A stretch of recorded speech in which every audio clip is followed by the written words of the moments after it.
Good afternoon. It's Thursday, October 4. I'm Herman Green with the Midday News. A special welcome if you're watching online at onespotmedia.com. We begin with the latest in a gun find as 4 persons are now in police custody in connection with the seizure of a large cache of guns and ammunition at the Kingston wharves on Friday, or rather yesterday.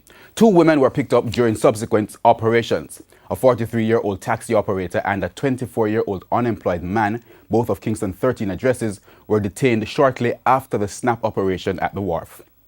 Now, 10 guns, including an Uzi submachine gun, 26 magazines, 640 bullets, and a silencer were found in a barrel containing groceries.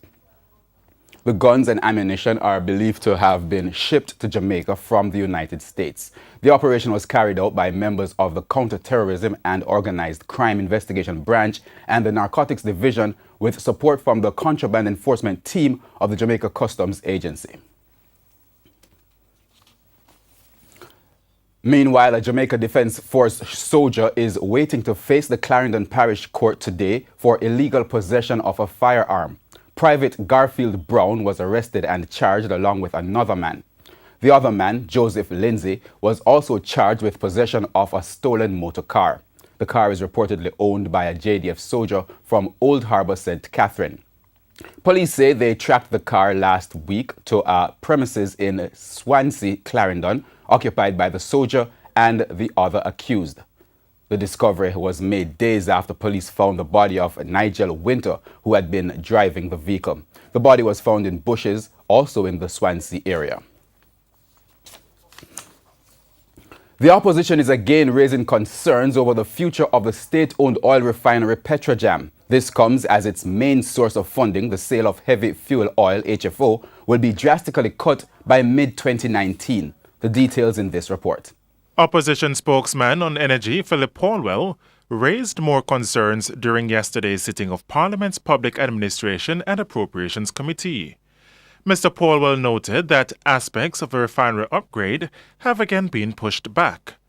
He said there would be a serious effect on Petrojam when the Jamaica Public Service Company JPS exits the market for heavy fuel oil and diesel. There's this continuing concern about the future of Petrojam, and the project that was earmarked in the budget for this year has been shifted, and it therefore means that that timeline that we have been watching in relation to when the country is shifting to LNG vis-a-vis heavy fuel oil, that timeline is running and the project is not happening. He says the matter is further compounded by the 190-megawatt liquefied natural gas LNG plant, which is slated to come on board in 2019. Come that time, you're going to lose a significant amount of demand for heavy fuel oil and diesel, and revenue is therefore going to be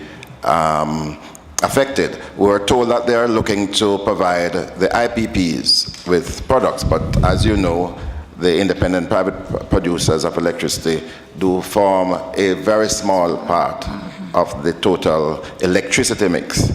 And because of that, I do not believe that there is a plan, apart from the upgrade and expansion, that can really deal with the shortfall. Petrojam is seeking to upgrade its vacuum distillation unit, VDU. The VDU helps with the conversion of heavy fuel oil to other products used for the bunkering industry and the production of asphalt. O'Shane Masters, TVJ News. 8 people were left homeless after fire ripped through their 3-bedroom apartment in Waterhouse, St. Andrew last night. And as we hear from TVJ's Krista Campbell, residents are once again pointing fingers at a shortage of firefighting resources. Sifting through the rubble. The aftermath of a late-night fire at 20 West Guango Crescent, St. Andrew. It's not clear how the fire started, but the people say some of the damage could have been prevented if the fire unit which responded had adequate resources. There was no water in the fire hydrant, so they had to call for 2 other fire trucks. If the water never done, the room now would catch a fire. And this is the last room to catch fire. My boyfriend wake me up and tell me say fire in the living room and then run out.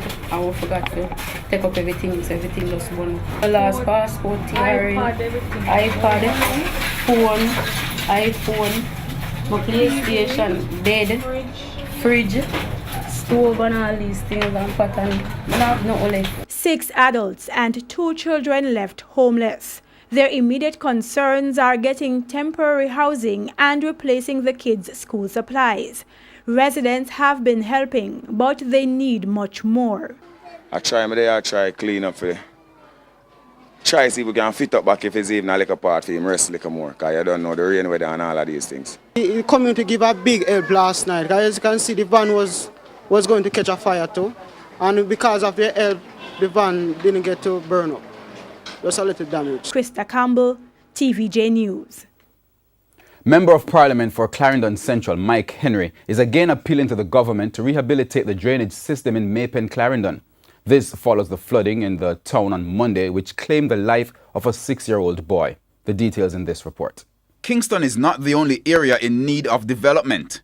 A message from Member of Parliament for Clarendon Central, Mike Henry.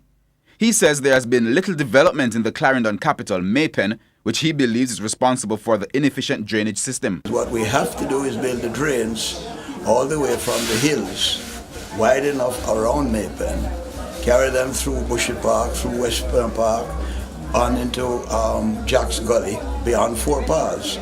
If we don't do that, as you build on the hills higher up, then the flooded waters will be channeled and have nowhere to run.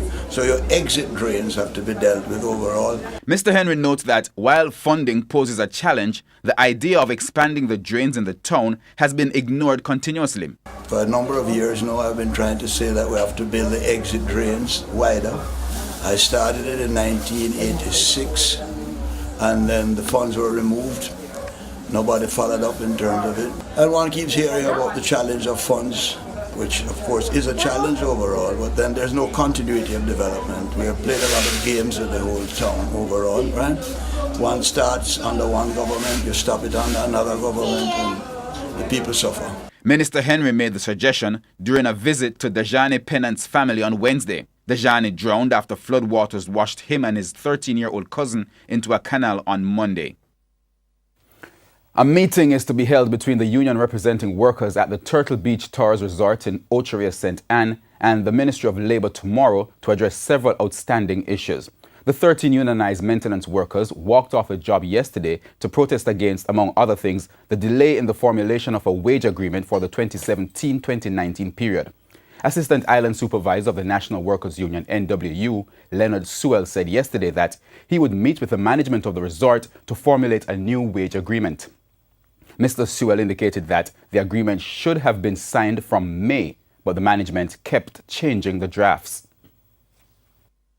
The staff is awaiting other benefits that should have been signed off and to be enjoyed. For example, vacation package, which would have signed off 2 years ago. They had not been benefiting. And management want to deviate from what was discussed in arriving at that item. Also, the annual sick leave. Bank, they completely withdrew that item from the draft, and therefore we are going to go to the Ministry of Labour. Mr. Sewell also claimed that the management has reduced the workers' 40-hour work shift. Changes have been taking place without consultation with the union, because there are some members of the union now who were reduced to 24-hour shift and denied their regular 40 hours for about 2 to 3 years without any form of consultation with the union. And we have issued a letter from June 7 seeking a meeting to have this matter rectified, and to date we have not received a response from management. Craft vendors in Nigel Westmoreland are urging the tourism minister to address concerns about the future of the craft market. The concerns come as the vendors say they have been neglected for the past few years. According to President of the Negro Local Authentic Craft Association, Joan Wallace, prior to the last general election, a plan was established to improve the market and structure sales. Ms. Wallace claims that in 2016, she asked Tourism Minister Edmund Bartlett about the plan and the future of the market. He said to me that the plan is on his desk and he will do nothing with it more than continue where it was being left off. The next thing we hear was that it went back to review, and then we hear nothing again. about our plan. She says despite several meetings, no details have been forthcoming about vendors in Negril. The group is asking for a meeting with the minister to get clarification on their future. They are also asking for an update about their sector and the governing ministry. The 1-5 favorite, Master of Hall, had no trouble in landing the feature Royal Dad Trophy on Wednesday's midweek program at Cabanas Park. Denise Walters has our sports report. Master of Hall, with his favorite rider O'Neill Scott aboard, made light work of the 6-horse field, biding his time, going 9 furlongs and 25 yards before taking command of the race at the turn for home. And Annalisa is only 5.5 lengths off that lead. The back marker, as the tempo should now increase on the run, passing the half-mile. Jackolinks tries to slip away. Storm asked to stay with Jackolinks. Master of Hall is out toward the outside. Azaria racing on the rail, then Sir Puddington and Annalisa now looking for racing room and beginning to make her move as they leave the 3.